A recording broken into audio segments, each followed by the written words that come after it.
Did you know the Amazing World of Gumball ran for 6 seasons and produced over 240 episodes, making it one of Cartoon Network's longest running shows?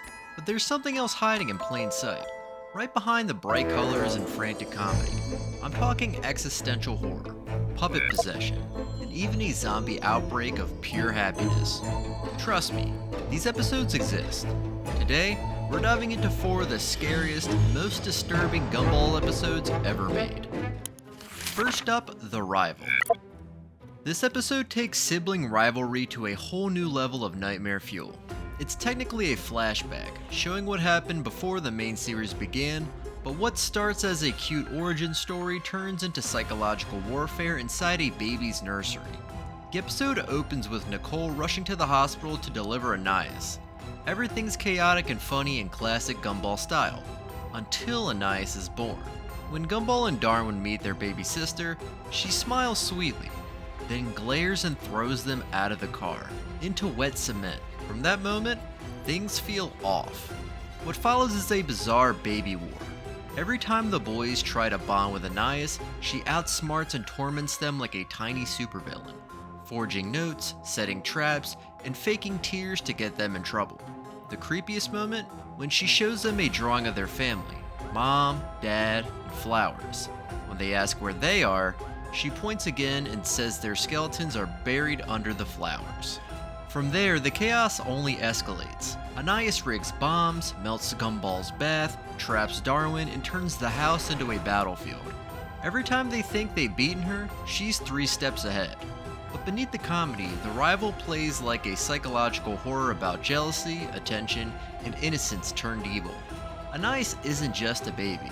She's a mirror of Gumball and Darwin's deepest fear, being replaced. In the end, she hugs her brother sweetly, then frames Gumball one last time with a giggle. Gumball did it. The screen cuts, leaving you wondering if the real villain of Elmore was just born. Next, The Signal. The episode starts at the mall, with Darwin hunting for a hat for the sale books. He puts on his flashy, blinged out hat and asks Gumball what he thinks, but Gumball doesn't respond. He glitches instead. Darwin grows insecure, switches to a fedora, and Gumball glitches again. Every reaction Darwin hopes for collapses into static, like reality itself is trembling. Imagine your world breaking like that. Your closest friend suddenly becomes a mirror of chaos. Terrifying. Darwin tries on more hats. Each triggers a new glitch. At one point, Gumball splits into another TV show, shattering the 4th wall and hinting their world might just be a show. Darwin thinks Gumball sees him as ugly or flawed, so he storms off. Gumball chases him, but every movement glitches. The TVs, furniture, even Richard's world warps. Reality isn't bending, it's fracturing, layering nested shows within shows. At the gym, Darwin struggles with a pull-up, switches to a bench press, finally lifts the bar, until Gumball glitches, crushing him. He survives, but tension spikes. Gumball apologizes, trying to reassure him, only for Darwin to glitch, melting, contorting, with human eyes appearing. Gumball can't hide his disgust or fear. Gumball writes a letter to apologize, but glitches twist into an attack on Darwin's appearance. Furious, Darwin confronts him. Gumball seeks Richard for answers, but Richard acts bizarrely on purpose, creating diversions. Chaos escalates. Cars crash, ice cream cones fill midair, birds scream, objects glitch violently. Darwin notices patterns. Channel switching, signal loss, nested realities. They are not just experiencing odd events, they are TV characters. By the end, after chases, split screens, and reality bending, they realize the truth. Broadcast issues aren't background noise. They define their existence. They are self-aware in a world of NPCs trapped in a narrative they cannot escape. Dinner at home looks normal, everyone laughing. But Gumball and Darwin force uneasy smiles, pretending all is fine. Knowledge isolates them, leaving the quiet terror of awareness in a world that doesn't notice. The Signal isn't about ghosts or monsters. It's existential horror.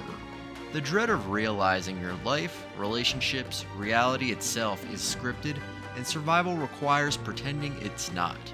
For a kids show, it's disturbingly profound.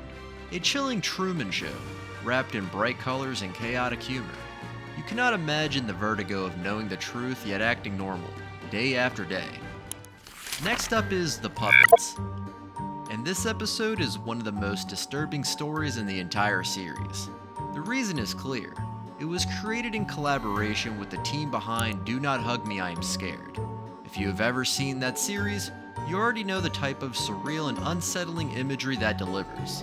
The story begins when Darwin discovers two old puppets named Frank and Howdy.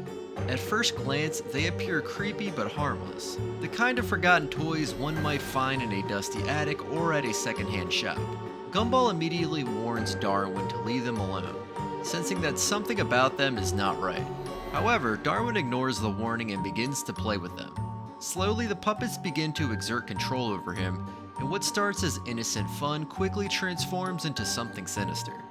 At first, the situation seems silly. Darwin simply talks in puppet voices and treats the puppets as if they are his new companions. But soon, the tone shifts. Darwin cannot take the puppets off. He eats with them, he bathes with them, and he even sleeps with them still attached to his hands. It's as if the puppets are feeding on him, draining his personality and replacing it with their own. The horror escalates when the puppets begin to speak on their own. They tell Darwin that his soul now belongs to their world. When Gumball attempts to intervene and save his brother, he is pulled into a puppet dimension. At first glance, this puppet world appears cheerful. It is filled with bright colors, silly songs, and goofy characters. However, the details reveal the horror beneath the surface. Human hands move in the background, the sun screams in agony, and a repetitive song echoes endlessly with the words, "The fun will never end." Eventually, Gumball and Darwin realize that the puppet world feeds on imagination. The more they play along, the stronger it becomes. They destroy the world in order to escape, yet the ending is far from comforting. The puppets are sold at a yard sale, suggesting that another unsuspecting victim will eventually fall under their control. This episode is pure psychological horror. It begins as goofy playtime and ends as a soul-consuming nightmare. The puppets are not toys, they are parasites, and the fact that they remain out there, waiting for the next victim, makes the story even more terrifying. And finally, we arrive at the episode that many fans describe as the one that traumatized a generation, The Joy. This episode is infamous because it takes something as innocent as laughter and transforms it into a terrifying force. The story begins on a Monday morning. Gumball and Darwin are tired, irritable, and dragging themselves to school. Everything feels ordinary until, without warning, their behavior changes. They suddenly cannot stop smiling. Their faces twist into exaggerated, almost grotesque grins, and they begin to sing uncontrollably. What begins as a strange gag quickly spirals into something far more disturbing. Miss Simian soon realizes that the cause is a joy virus, a bizarre infection that spreads like a zombie outbreak. However, instead of moaning for brains, the infected characters laugh endlessly and sing in eerie unison. The more the virus spreads, the more horrifying the atmosphere becomes. The idea of happiness as a disease is both absurd and terrifying, and the episode leans into that tension with remarkable effectiveness. It is shot in a found footage style complete with timestamps, security camera perspectives, and unsettling fonts flashing across the screen. These stylistic choices create the impression that the viewer is watching real surveillance footage of a school falling into chaos. The most chilling moment occurs when Gumball and Darwin collapse from laughing too hard, only to rise again with twisted smiles, fully consumed by the virus. The transformation is not only disturbing, but also deeply symbolic, suggesting the loss of individuality under the weight of forced happiness. In the climax, Miss Simian attempts to resist. She sets up a broadcast of sad music, hoping it will counteract the infection. For a brief moment, it seems as though she might succeed. However, before she can finish, she is cornered and infected as well. The episode ends with the entire school overtaken, their laughter echoing through the empty halls. Then it simply cuts off.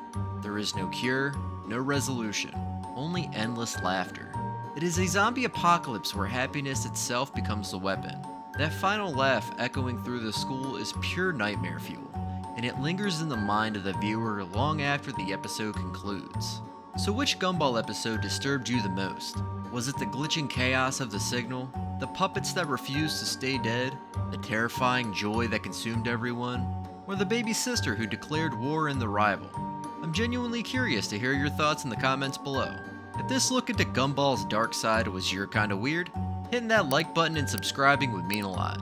It really helps keep this channel going.